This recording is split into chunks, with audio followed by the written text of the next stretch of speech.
With the half kneeling balance series, the first job is to find the right width of your stance. If you're out really wide, you're rock solid, there's no stimulus for change, it's too easy. So you want to find the narrowness of your stance to be eventually on a line about where I'm at now, but where the wiggles are really small. So right now I can feel, and you might be able to see some small wiggles, so there's some challenge there. Perfect. I want to be challenged but not overwhelmed, and I want to be good but not perfect.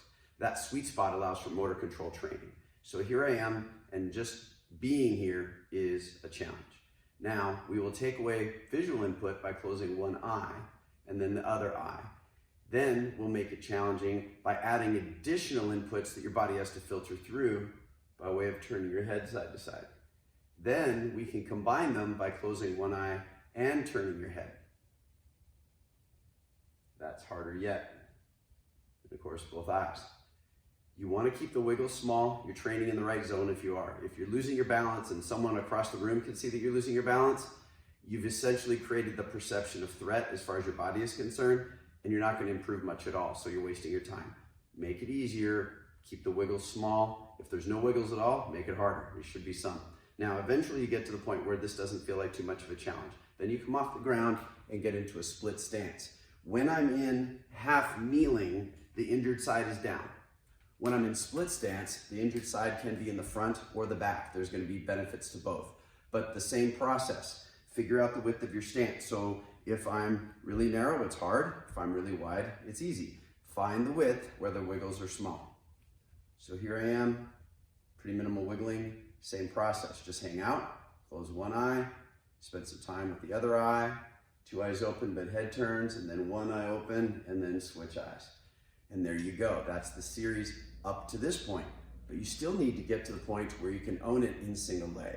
So when you go to single leg, all the same things, just standing here is a challenge, but I can stand here with less visual input, less visual input,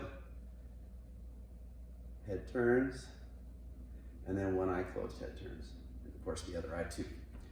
That's the full series. When you are in any step along the way, train there until you improve. And you should improve fairly quickly. If you're not improving, you're probably challenging yourself too much. You're probably coming up here to the advanced version right off the bat and you're wiggling really big. Remember, big wiggles equal a perception of threat as far as your subconscious brain is concerned. Even though you're that rock hard warrior, your brain is still afraid.